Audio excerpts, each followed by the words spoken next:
Hello friends, आजच्या क्लासमध्ये डेव्हऑप्सला कशा प्रकारे डेव्हलप केलं त्याबद्दल आपण पाहणार आहोत. तर आपण मागच्या क्लासमध्ये काय पाहिलं याबद्दल मी पूर्णपणे डिस्कस करते स्टार्टिंगला. तर बघा, मागच्या क्लासमध्ये आपण पाहिलं की डेव्हलपर जो आहे तो कोड लिहितो. कोड लिहिल्यानंतर त्या कोडला बिल्ड करतो.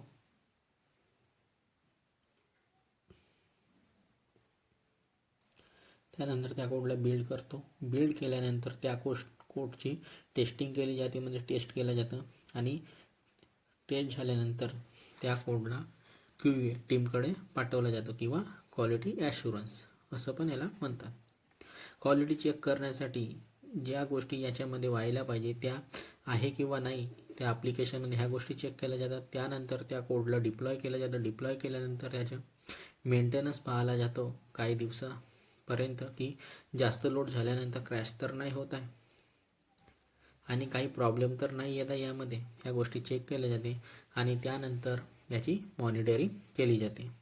तर ह्या सर्व गोष्टी आपण मागच्या क्लासमध्ये पाहिलेल्या आहेत.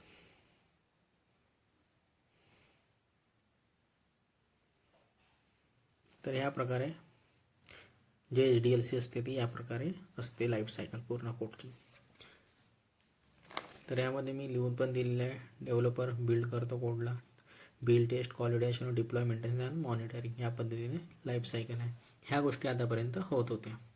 आता ह्या डेऑप्सवर नाही आलो, याला डेऑप्स नको समजा. आतापर्यंत आपण हा नॉर्मल सिनेरिओ पाहत होतो. ठीक आहे. आता डेऑप्स कशा प्रकारचे टर्म मार्केटमध्ये आले किंवा कशा प्रकारे डेऑप्सला डेव्हलप केलं, का बरं केलं याबद्दल आपण आता डिस्कस करूया. तर हे डेऑप्सचं पहिलेचं पार्ट होतं. तर कोणतं पण आपल्याला ॲप्लिकेशन बनवायचं आहे तर ह्या स्टेप होत होत्या. याला सॉफ्टवेअर डेव्हलपमेंट लाईफ सायकल म्हणतात. शॉर्ट फॉर्ममध्ये HDLC म्हणतात. ह्या सर्व गोष्टी आपण मागच्या क्लासमध्ये पूर्णपणे डिस्कस केलेल्या आहेत.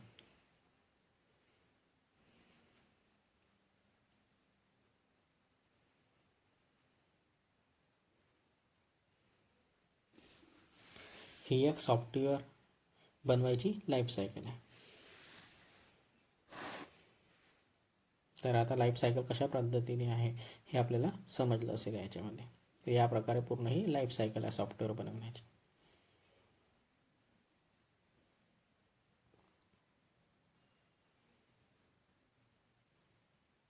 आणि कोणत्या पण सॉफ्टवेअरला बनवणार तर हीच लाईफ सायकल यूज केली जाणार.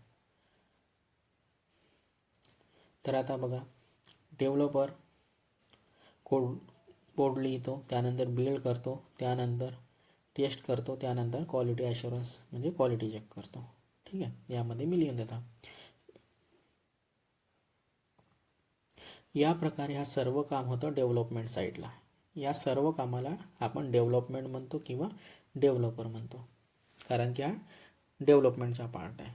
कारण की एक डेव्हलपर कोड लिहितो, त्याला बिल्ड करतो, टेस्ट करतो किंवा त्या पद्धतीने हा डेव्हलपमेंटचा पार्ट आहे. ठीक आहे. तर ही डेव्हलपमेंट टीम झाली. आता यानंतर यामध्ये एक आहे ऑपरेशनचा पार्ट, त्यामध्ये डिप्लॉय, मेंटेनन्स आणि मॉनिटर. तर हा काम झाल्यानंतर यामध्ये येतो ॲप्लिकेशन बनल्यानंतर डिप्लॉय केला जातो क्लायंट साईडला जाऊन. त्याच्या सर्व्हर ॲप्लिकेशन डिप्लॉय केला जातो, प्रॉपरली कॉन्फिगर करून दिला जातो, चालवून दिला जातो. रन करून दिलं जातं, त्याला लाईव्ह करून दिलं जातं. आता जो पण त्या ॲप्लिकेशनला चालवत आहे त्याला तो ॲक्सेस करत आहे. आता तो क्लायंट म्हणजे ॲक्सेस करत आहे, तो म्हणजे क्लायंट साईडने चालवत आहे. तर याच्या मेंटेनन्स पण आणि मॉनिटरिंग पण यामध्ये केलं जाते. तर अशा प्रकारे डेटा रिझल्ट पूर्णपणे येत आहे. या कामाला आपण म्हणतो ऑपरेशन. तर आता डेव्हलपमेंट प्लस ऑपरेशन हे आपल्याला दोन्ही पार्ट्स यामध्ये समजले असेल. डेव्हलपर म्हणा किंवा डेव्हलपमेंट म्हणा, हे दोन्ही एकच नाव आहे किंवा एकच टर्म आहे. तर बेसिकली याच्या आतमध्ये दोन पार्ट्स असतात, डेव्हलपमेंट आणि ऑपरेशन. हे दोन काम आपण यामध्ये करतो. तर बघा, यामध्ये मी लिहून देत आहे डेव्हलपमेंट लिहून देत आहे. ठीक आहे. Development plus operation. तर आतापर्यंत यामध्ये काय होतं की जुन्या सिनेरिओमध्ये यामध्ये डेव्हलपमेंट टीम वेगळी होती आणि ऑपरेशन टीम यामध्ये वेगळी होती. तर हे एकमेकावर अवलंबून होते किंवा यांची एकमेकावर डिपेंडन्सी होती. यांनी काम केलं तर जसं डेव्हलपमेंट टीमने काम केलं तर ऑपरेशन टीमला माहितीच नाही होत होतं, म्हणजे यांना कळतच नव्हतं होतं. याच्यामध्ये कंपनीचा जो काही होता तो तोटा किंवा यांना नुकसान होत होता, कारण की डेव्हलपमेंट टीमवाला जो काम आहे तो ऑपरेशन टीमला माहीत नव्हता, कारण की एकमेकावर यांची डिपेंडन्सी होती. यामध्ये आतापर्यंत हाच प्रॉब्लेम होता की एकमेकावर डिपेंडन्सी होती, की याचं काम झाला, जसं की डेव्हलपमेंट टीमचं काम झालं तेव्हाच दुसरं काम चालू करू शकत होतं. म्हणजे कोड लिहिलं तर बिल्ड करणार, टेस्ट करणार, क्यू करणार, डिप्लॉय मेंटेनन्स मारणे, यापण एक डिपेंडन्सी होती. जे सॉफ्टवेअर लाईफसायकल होती डेव्हऑपच्या पहिले ते यामध्ये ती मेन प्रॉब्लेम होता की डेव्हलपमेंट प्लस ऑपरेशन या दोघांमध्ये हे दोघे स्वतःमध्येच अवलंबून एकमेकावर राहत होते. कारण यामध्ये डेव्हलपमेंट टीम वेगळी होती आणि ऑपरेशन टीम वेगळी होती. तर डेव्हलपमेंटमध्ये हे या प्रकारे पार्ट डिवाईड केलेलं आहे आणि ऑपरेशनमध्ये हे पार्ट या पद्धतीने पार्ट डिवाईड केलेलं आहे.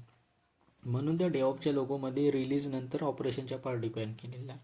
म्हणजे डेव्हलपमेंटचं काम पूर्ण झालं त्यानंतर त्या कोडला रिलीज करत होते आणि ऑपरेशनचे पार्ट करत होते. तर या पद्धतीने यामध्ये डिपेंडन्सी होती. तर याच्यानंतर यामध्ये जो सर्वात मोठा प्रॉब्लेम होता तो म्हणजे ही जी सर्व प्रोसेस होती ही यामध्ये मॅन्युअल होती. म्हणजे सर्व काम यामध्ये आपल्याला मॅन्युअली करावं लागत होतं. तर बघा कशा पद्धतीने मॅन्युअल होती. डेव्हलपर कोड लिहिलं तर ही जी प्रोसेस आहे ती मॅन्युअल होती. बिल्डमध्ये पण आणि टेस्टमध्ये पण मॅन्युअली काम करावं लागत होतं. ह्या सर्व प्रोसेस यामध्ये मॅन्युअली होत होती. म्हणजे यामध्ये जी सर्व प्रोसेस होत्या ह्या आपण स्टेप बाय स्टेप यामध्ये स्वतः करत होतो आणि स्वतःच समोर पाठवत होतो. म्हणजे कोड लिहिलं तर बिल्ड करणार ते पण मॅन्युअली, आणि बिल्ड केल्यानंतर त्यानंतर मॅन्युअलीच त्याला टेस्टिंग टीमकडे पण पाठवणार किंवा टेस्टिंग पण करणार. ज्या पद्धतीने आता CI/CD आपण ऑटोमेशनचे यूज करतो की त्याला माहीत झालं कोड आला तर बिल्ड करणार, बिल्ड नंतर टेस्ट स्वतः करणार, त्या पद्धतीने ही प्रोसेस नव्हती. यामध्ये सर्व काम आपल्याला मॅन्युअली करावं लागत होतं. कारण आपल्याजवळ अशा प्रकारची मेथड पाहिजे होती जे की आपण आपलं काम पूर्ण झालं तसं दुसऱ्याकडे जायला पाहिजे किंवा तो स्वतः करू शकला पाहिजे किंवा पाहू शकला पाहिजे. तर तेव्हा ही मेथड नव्हती, कारण की आपल्याला असं पाहिजे होतं की त्यामध्ये की हे आपापसात इंटरकनेक्ट होऊन जाणार. जसं की डेव्हलपर कोड बनवताना बिल्डला दिसायला पाहिजे होतं आणि याच्याजवळ येऊन तो अपडेट किंवा नोटिफिकेशन जायला पाहिजे होतं की याचे काम झालेलं आहे, तर आता आपल्याला कोड बिल्ड करायचे आहे. तर या पद्धतीने कोड अपडेट व्हायला पाहिजे होतं. आता तुम्ही यामध्ये करून पहा की अपडेट केलं तर तुम्ही टेस्ट करून पहा, असे या पद्धतीने मेसेज किंवा नोटिफिकेशन जायला पाहिजे. तर प्रत्येक वेळेस फोनवरून विचारायची गरज नाही पडली पाहिजे. आपण स्वतः चेक करायचं की ऑटोमेशन होत आहे की स्वतः माहीत झालं पाहिजे की यांनी अपडेट केलं आहे का. तर या पद्धतीने या प्रकारची गोष्ट आपल्याला यामध्ये करायची होती, परंतु ही सर्व प्रोसेस यामध्ये मॅन्युअली होती. तर आता CI/CD जो कॉन्सेप्ट आहे तो पूर्ण ऑटोमेशनचा पार्ट आहे. जसंही कोड बिल्ड झालं लिहिलं त्यामध्ये बिल्ड होणार, टेस्ट होणार, 1 बाय 1 CI/CD जो कॉन्सेप्ट आहे तो पूर्ण ऑटोमेशन आहे. या पद्धतीने हे प्रोसेस नाही होत होती. यामध्ये हे सर्व प्रोसेस मॅन्युअली होत होते. आणि यामध्ये जो सर्वात मेजर प्रॉब्लेम आलं तर काय झालं की पहिलेवाला जो सिनेरिओमध्ये जो इश्यू होता मॅन्युअलीमध्ये की डेव्हलपमेंट टीम आणि ऑपरेशन टीम या मॅन्युअल प्रोसेसमध्ये आपापसात म्हणजे डिपेंडन्सी असल्यामुळे आपापसात भांडत होती. या दोन टीममध्ये कोऑर्डिनेशनचं कमी होतं, कारण की एक टीमने काम केलं तर दुसऱ्या टीमला माहिती नव्हतं यामध्ये. तर त्यामुळे यामध्ये डिपेंडन्सी येत होतं आणि कोऑर्डिनेशन नाही होत होता. यामुळे कोऑर्डिनेशनचं कमी होतं, कारण की ह्या दोन्ही टीम वेगवेगळ्या होत्या आणि याच कारणामुळे यांचे भांडण होत होते. याच्यामध्ये सर्वात मोठा जो इश्यू होता या सिनेरिओमध्ये, तर यामध्ये जी मेथड होती ती जुनी मेथड होती, कारण की हे सर्व प्रोसेस मॅन्युअल होते. म्हणजे एक काम झालं तेव्हा दुसरं काम होत होतं यामध्ये, म्हणजे कोऑर्डिनेशनची कमी होतं. तर यामध्ये जुनी मेथड कोणती होती, तर यामध्ये जी मेथड होती ती होती वॉटरफॉल मेथड किंवा स्टेप बाय स्टेप मेथड. यामध्ये एक काम पूर्ण झालं तेव्हा दुसरं काम करू शकत होते. तर यामध्ये हा वॉटरफॉल मेथडमध्ये खूप मोठा प्रॉब्लेम होता. वॉटरफॉल मेथडला आपण स्टेप बाय स्टेप मेथड पण म्हणतो. या मेथडमध्ये खूप सारे इश्यू येत होते. तर वॉटरफॉल मेथड हाच होता की याच्यामध्ये स्टेप बाय स्टेप आपण काम करत होतो. म्हणजे की स्टेप बाय स्टेपचं मिनिंग असं आहे की आपण आपल्या कस्टमरला पूर्ण कंप्लीट जिथपर्यंत काम होत नाही तिथपर्यंत त्याला ॲप्लिकेशन आपण डिलिव्हर नाही करू शकत होतो. म्हणजे पूर्ण काम होणार तेव्हाच आपण ॲप्लिकेशन त्यांना डिलिव्हर करणार. आणि तेव्हा पूर्ण जो प्रोडक्ट रेडी राहणार आणि याच्यामध्ये काही प्रॉब्लेम आला पूर्ण काम झाल्यानंतर तर पूर्ण ॲप्लिकेशन बनल्यावर याच्यामध्ये चेंजेस करणं पॉसिबल नव्हते. कारण की पूर्ण ॲप्लिकेशन बनलं आणि आपण त्यांना दिलं यामध्ये चेंजेस करणं आता पॉसिबल नाही आहे. कारण की सर्व काम झाल्यानंतर रेडी झाल्यानंतर आपण त्यांना दिलं तर आता यांना ते वाटत आहे की यांना चेंजेस करायचे तर यामध्ये चेंजेस करणं पॉसिबल नव्हतं.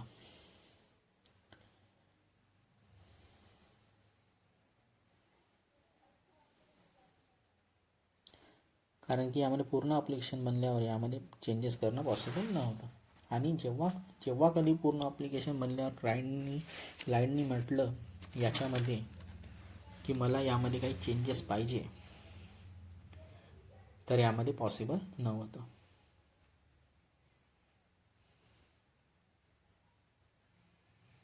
कारण यामध्ये जो प्रोडक्ट किंवा ॲप्लिकेशन आहे तो पूर्णपणे बनलेला आहे. आणि यामध्ये बनल्यावर आपण पूर्ण प्रोडक्ट बनल्यावर किंवा ॲप्लिकेशन बनल्यावर आता यामध्ये क्लायंट म्हणतो की मला यामध्ये काही चेंजेस करायचे आहे तर ह्या गोष्टी यामध्ये पॉसिबल नव्हते.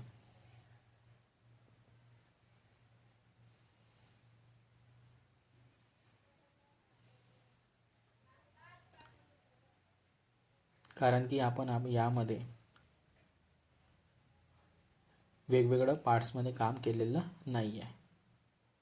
कारण की यामध्ये पूर्ण प्रोडक्ट बनवला आपण एक साथ बनवलेलं आहे. कारण की आपण पार्ट्समध्ये काम केलं तर आपण त्याला एडिट किंवा काही चेंजेस करू शकतो. परंतु आपण यामध्ये पूर्ण प्रोडक्ट रेडी केला आहे त्यामुळे त्यामध्ये चेंजेस करणं पॉसिबल नाही आहे.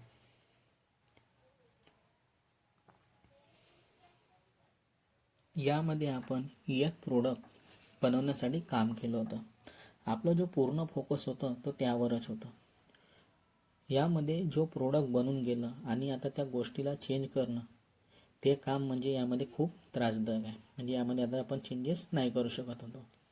आता या प्रकारचे हे जे याच्यामध्ये चेंजेस करणं खूप अवघड आहे किंवा खूप त्रासदायक आहे. हे याचं प्रोडक्ट आपण आपल्या क्लायंटला या प्रकारे आपण देत होतो. पूर्ण प्रोडक्ट झाल्यावर म्हणजे पूर्ण रेडी प्रोडक्ट झालं कंप्लीट झालं तेव्हा आपण त्या प्रोडक्टला आपण क्लायंटला देत होतो. यामध्ये या प्रकारचे इश्यू येत होतं. बघा पूर्ण काम झालं पूर्ण प्रोडक्ट रेडी झालं ॲप्लिकेशन रेडी झालं तेव्हा आपण क्लायंटला हँडओव्हर करत होतो. आणि यामध्ये आता चेंज करणं खूप त्रासदायक आहे. कारण की हा पूर्ण प्रोडक्ट एकसाथ बनवत होतो आपण यामध्ये. कारण की आम्ही पार्ट्समध्ये काम नाही करत होतो. तर यामध्ये हा सर्वात मोठा इश्यू होता की यांनी जो पूर्ण काम केला हे आणि यामध्ये डिपेंडन्सी होती यामुळे यांची आपापसात भांडण पण होत होते. कारण की सर्व प्रोसेस मॅन्युअली होती. यानंतर हे जे काम करत होते त्यांना या कामाला करण्याला 6 ते 8 महिने अंदाजे लावून गेले.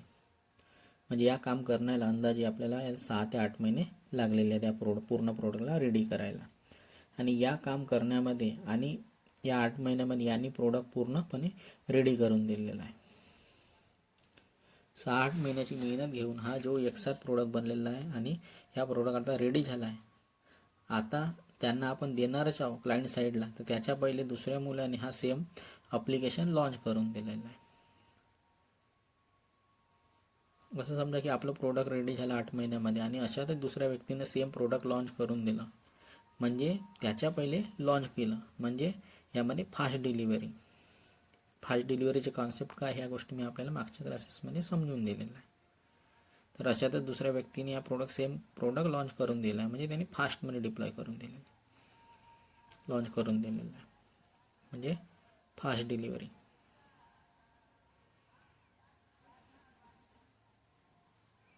आणि फास्ट डिलिव्हरीचे कॉन्सेप्ट मागच्या क्लासमध्ये सांगितलेलं आहे. म्हणजे जो मार्केटमध्ये पहिले येणार तोच यामध्ये राज करणार. ही सिंपलशी गोष्ट आहे, परंतु क्वालिटी पण यामध्ये आवश्यक आहे.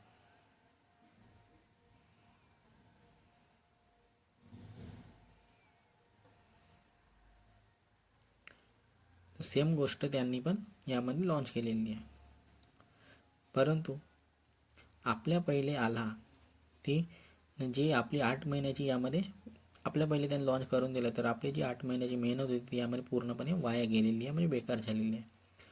परंतु आपण म्हटलं की 8 महिने मेहनत केली तर याच्यापेक्षा प्रोडक्ट चांगलं बनवून चेंजेस करून पण आता या कोडमध्ये चेंजेस नाही करू शकत, कारण की प्रोडक्ट त्यांनी चांगले बनवलं आणि आता आपल्याला वाटते की आपला जो प्रोडक्ट बनला यामध्ये आपण चेंजेस करू, तर यामध्ये चेंजेस करणं पॉसिबल नव्हतं, कारण की हा जो प्रोडक्ट होता तो एक साथ बनत होता. तर आता या ॲप्लिकेशनमध्ये चेंज नाही होऊ शकत जुन्या सिनॅरिओनुसार. तर जिथपर्यंत डेव्हलपर नवीन कोड नाही लिहिणार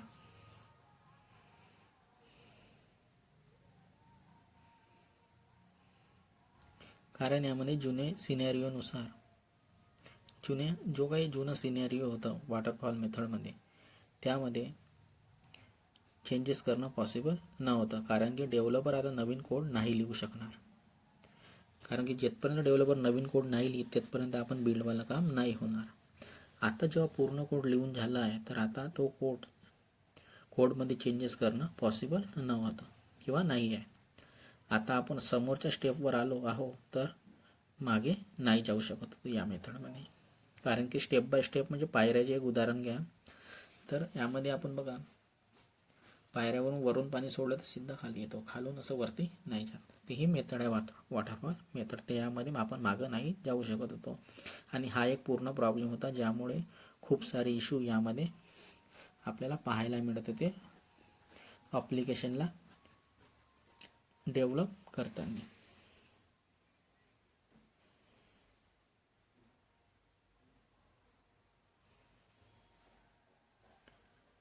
आणि या वॉटरफॉल मेथडमध्ये आपण त्या कोडमध्ये चेंजेस करणं किंवा मागे जाणं पॉसिबल नव्हतं. तर या प्रकारे हा पूर्ण सिनेरिओ आहे आणि हा खूप मोठा यामध्ये डिसएडव्हान्टेज म्हणा की खूप मोठा प्रॉब्लेम होता, ज्यामुळे यामध्ये खूप सारे इश्यू येत होता ॲप्लिकेशनला डेव्हलप करताना.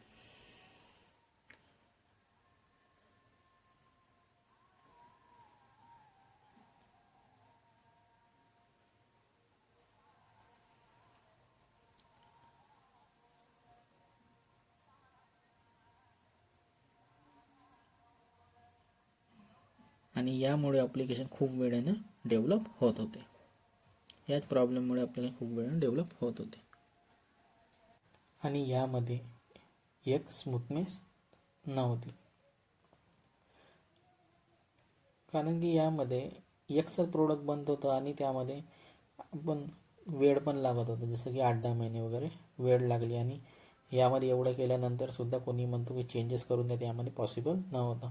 तर एक स्मूथनेस नव्हता आणि आपण क्लायंटला 8-10 महिने पहिले काही यामध्ये डिलिव्हर करू शकत नव्हतं. की किती चांगलं होणार आणि क्लायंटला एक आठवड्याला किंवा दुसऱ्या आठवड्याला काही प्रोडक्ट मिळालं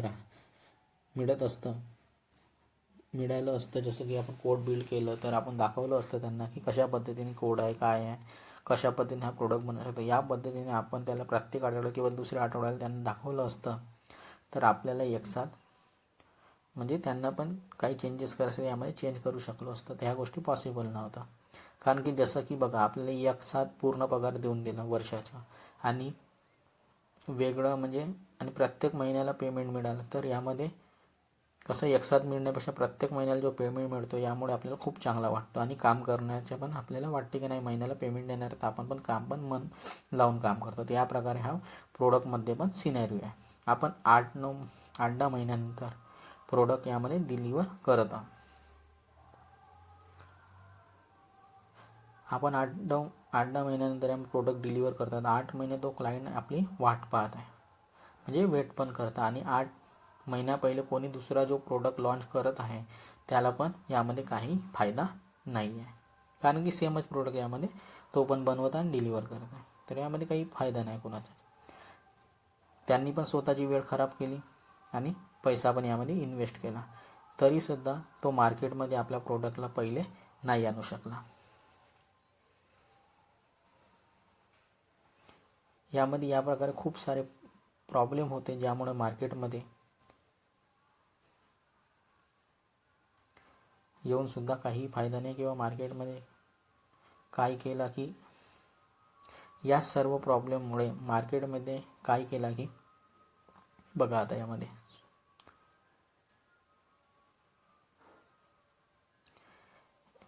हे सर्व आपल्या टर्म समजलं असेल की काय झालं आणि काय मुळे ते या सर्व प्रॉब्लेममुळे यामध्ये जी डेव्हलपमेंट बघा, यामध्ये फायदा पण काही होत नव्हता, पैसा पण गेला, वेळ पण वाया गेली. तर या पद्धतीने खूप सारे यामध्ये प्रॉब्लेम येतात. तर याच प्रॉब्लेमला सॉल्व करण्यासाठी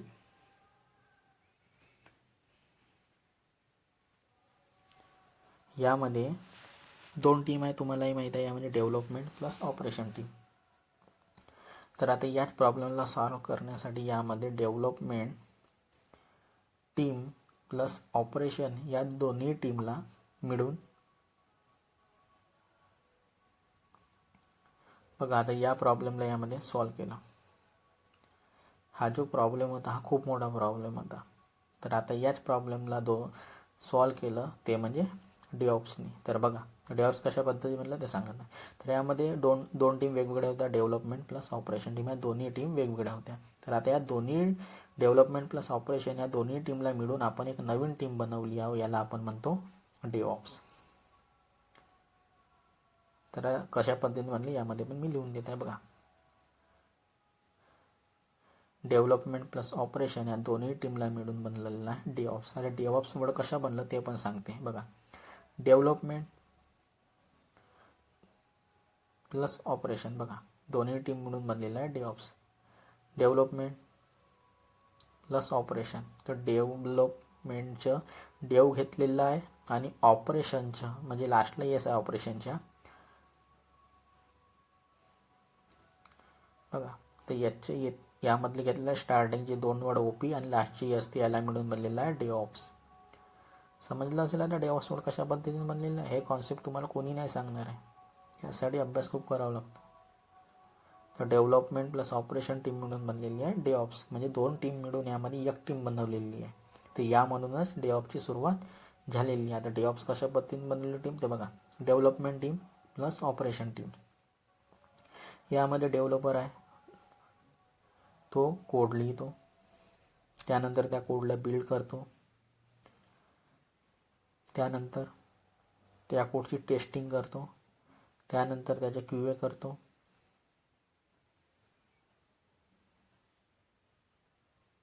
कोड बिल्ड टेस्ट क्यूए म्हणजे क्वालिटी आणि ॲश्युरन्स. त्यानंतर ऑपरेशन टीम म्हणजे डिप्लॉय मेंटेनन्स आणि मॉनिटरिंग. लोगोमध्ये पण डेऑप्सच्या लोगोमध्ये बघाल डेव्हलपमेंट टीम नंतर त्याला जे रिलीज केल्यानंतर ऑपरेशन टीमचा भाग लिहिलेला आहे, डिप्लॉय वगैरे मॉनिटरपर्यंत. आणि या दोन्ही टीमला मिळून बनलेला आहे डेऑप्स.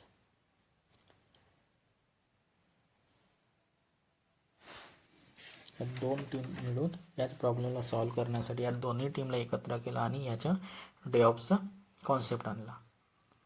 तर डेऑप्सचं मिनिंग होता की असं व्यक्ती जरुरी नाही की हा आपल्याला सर्व काम येत असणार, ही गोष्ट लक्षात ठेवा की आपल्याला पूर्ण काम आलेलं पाहिजे की डेव्हलपमेंट टीम आणि ऑपरेशन टीम. पण असा एक व्यक्ती की ज्याला सर्व काम येत असणार, ही गोष्ट लक्षात ठेवा. डेऑप्स इंजिनियरच्या मिनिंग असं नाही आहे की सर्व काम आलेलं पाहिजे.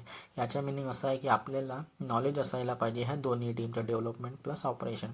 Developer build test QA equal to development आणि डिप्लॉय मेंटेनन्स आणि मॉनिटरिंग हा आहे तो ऑपरेशनचा पार्ट. तर आपल्याला या दोन्ही टीमचं नॉलेज असलं पाहिजे, त्याला म्हणतात डेऑप्स इंजिनियर. की ह्या दोन्ही टीमचं नॉलेज असलं पाहिजे की डेऑप्समध्ये कशा पद्धतीने काम होतं, तर याला म्हणतात डेऑप्स इंजिनियर. आपल्याला पूर्ण काम नाही आलं पाहिजे, पण प्रत्येक टर्मचं आपल्याला नॉलेज असलं पाहिजे, तर याला म्हणतात डेऑप्स इंजिनियर. या टूलचे नॉलेज असायला पाहिजे की हे टूल कशा पद्धतीने काम करतो, सेफ कशा पद्धतीने काम, यामध्ये पूर्ण टूलचे नॉलेज असलेलं पाहिजे. तर डेव्हलपमेंट टीम आणि ऑपरेशन टीम कशा पद्धतीने काम करतात या पूर्ण गोष्टीचं नॉलेज असणं म्हणजे डेऑप्स इंजिनियर. आता यामध्ये कोणते कोणते टूल्सचे नॉलेज असायला पाहिजे तर बघा,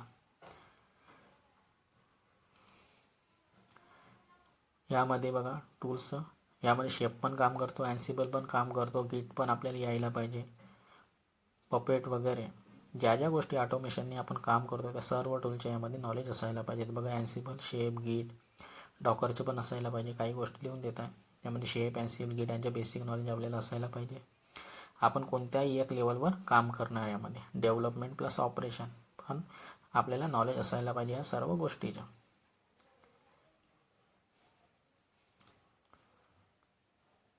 आणि ह्या डेव्हलपमेंट प्लस ऑपरेशन या गोष्टीचं आपल्याला नॉलेज असलं तर आपण योग्य पद्धतीने आपण डेव्हऑप्स इंजिनियर बनू शकतो आणि यामध्ये काम करू शकतो. यासाठीच काय केलं, या सर्व प्रॉब्लेमला सॉल्व्ह करण्यासाठी यामध्ये एक टीम बनवली डेव्हऑप्स. तर आता डेव्हऑप्स कशा पद्धतीने डेव्हलप केलं आपल्याला पूर्णपणे कॉन्सेप्ट समजलं असणार. तर आता यामध्ये डेव्हलपमेंट प्लस ऑपरेशन टीम मिळून एक कॉन्सेप्ट आणला डेव्हऑप्सची या सर्व प्रॉब्लेमला सॉल्व्ह करण्यासाठी. तर फ्रेंड्स या व्हिडिओमध्ये एवढाच. आपल्या डेव्हऑप्सचा कॉन्सेप्ट पूर्णपणे समजलं असेल की डेव्हऑप्स कशा पद्धतीने डेव्हलप केलेलं आहे. Bye bye.